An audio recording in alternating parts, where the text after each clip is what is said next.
Hey YouTube, thanks for joining me today. Today we're going to talk about gut health a little bit and how to get more plant-based diversity into your diet. Yesterday I just started kind of jotting down a list. I was about to go shopping and I said, let's fill in the blanks a little bit and see if we can't get some other things that I don't, commonly keep around the house. And then I started making a list and making a sub list and a couple of different things. And I just started wanting to kind of see how much actual diversity, because you guys have probably all heard me talk about, and if you haven't, I'm always talking about the importance of plant diversity for our gut microbiome and how important that is to our health. And before I get started, I just wanted to read a couple of quotes because, I'm always talking about the expert on all this subject, Fiber Fuel, Dr. Will Bulsiewicz, and a couple of statements I wanted to share with you because I've heard him say these a number of times and they're really profound. The single greatest predictor of a healthy gut microbiome is the diversity of plants in one's diet. It's not about taking these probiotics and this and that. It's about actually creating the prebiotics in our body. And also, it's not just about our digestion and how our gut functions, but having a thriving, varied gut microbiome is important for overall health and not just our gut health. In fact, I've heard him say in several lectures, I couldn't find that exact quote, that even like for people like, say, like cancer patients or people that have been diagnosed with cancer, he's quoted studies that have shown that like a diverse microbiome actually helps people to be able to have a better result with that. So anyhow, all these people that I mentioned, these resources, I highly recommend that you reach out and watch some of them, listen to some of them, instead of just getting it filtered through an old senile former drunk. But as I was writing down my list, I started out by writing down the things that I either have in the house all the time or that are some more or less staples that I eat on a regular basis.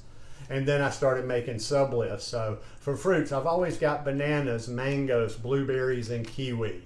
I would like to have more, but here it's just, not always available to me. When I can, generally about once every week or every 2 weeks, I'll get a papaya or something in there. But I'm always on the hunt if there are some good tropical fruits around, to mix it up a little bit. I always have lettuce every week. I'll generally go back and forth between red leaf lettuce and green leaf lettuce. I always have kale. Kale goes in my green smoothies. Sweet potatoes, oats, brown rice, quinoa, beans, onion, and some of these things like sweet potatoes. I'm not eating sweet potatoes every day. I'm not eating oats every day. I'm not eating brown rice every day or quinoa. Those things are things that 2 or 3 times a week that I'm having them. Beans are every day. Onions, cucumbers, tomato, flax seeds. Flax seeds go in my smoothies quite often.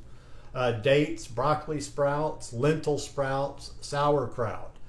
And then I started going like things that are also that are very regular here, like cabbage, purple and green cabbage, beets. And that's what I was trying to do yesterday when I went shopping and I started making the list of the things that I have all the time. I said, all right, let's pick up various items that I don't have all the time or things that I just have, from time to time. And that would be purple cabbage, green cabbage, beets, avocado, broccoli. Broccoli could probably almost go on in there with the regulars, and broccoli is different in your microbiome than broccoli sprouts. In fact, broccoli sprouts, raw broccoli, and steamed broccoli all have a different, do something different for that gut microbiome. Brussels sprouts, another great cruciferous vegetables. Those cruciferous vegetables are great. Plantains, which I got a little something coming later with plantains. Tofu. Tofu is usually about 2-3 times a week, more or less. Tahini. And then another one these are actually regulars. The list kind of gets a little muddy between things that are staples and things that are not. walnuts, pumpkin seeds, chia seeds, all things that I haven't. No, I don't have walnuts right now. Everything else I have in the house right now. Wakame seaweed, which I put on all my salads, and that's about it. And then I wanted to talk about the delivery system. That's why I eat so many big salads, which I just had for lunch, and green smoothies, because the salads and the green smoothies especially are a way to get a whole bunch of these different things in there. Like today, for instance, my salad had green leaf lettuce, it had onions, it had cucumbers, it had sauerkraut, it had, oh, I'm senile, I can't remember all this. It had sauerkraut. Oh, I had a little purple sweet potato. I had lentil sprouts. I had broccoli sprouts. I had some baked tofu, and what else? Wakame seaweed, and I put some sesame seed. It's not sesame, sunflower seeds on there. So right there, 10 different plant-based items in one salad.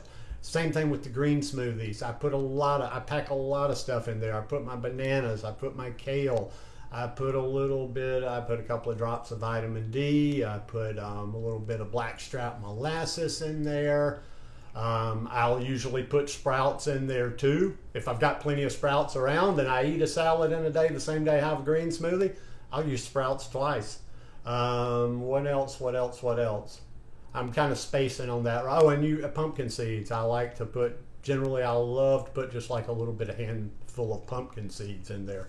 So I would encourage you, I'm not going to go up much further with this, or I'll just be repeating myself, but do that yourself. Sit down, write yourself a list. See how many things that you have weekly, because it's kind of like, it's just a loose number, and I don't count, because if I start writing things down and counting, I'll get a little bit obsessive about it. But it's about trying to get like 30 or more different plants in your body over the course of a week. So sit down, write your list out, see what you're eating on a regular basis, and see how you can just improve from there. Don't, if you find that you're only regularly eating like maybe 8 to 10 per week, don't freak out and start going nuts and say, okay, I got to get up to 30 immediately, and then just start throwing things in.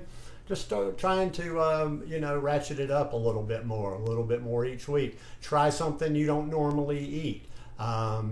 Get something that's a little bit more exotic. Just like I say, always as you're shopping, be thinking variety, because that gut microbiome is incredibly important for us. So anyhow, hope you guys enjoyed this video today. If you like it, please give me a thumbs up. If you're not already subscribed, please hit that subscribe button, and I'll see you here again soon. Peace.